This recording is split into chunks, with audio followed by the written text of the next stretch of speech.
This is my Baleine extra large soft cooler. One of the reasons I bought this one is because it's in yellow. We like having yellow bags. It's going to be easy to find no matter where we're camping, where we're going outdoors. It's going to be easy to clean. It's going to be easy to find. Now this one's their extra large, so it has a couple of cool features.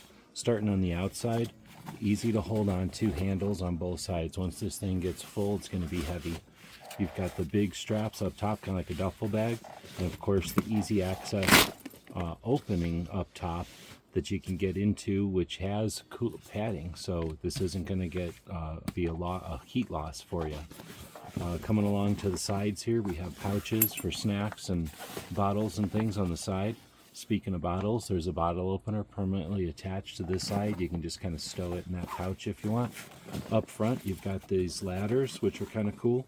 And then inside the zippered container, you have a place for storage. There's a shoulder strap that's padded that comes along with it. And now if we dig inside, this one's the extra large. So we've got enough room in here for like 40 to 60 cans or bottles, depending on what you're going with. Nice, easy open. You can leave it open. It's going to be impervious to the ice and to the water, and it's going to be easy to clean up. Very large, lots of features. Hope this helps.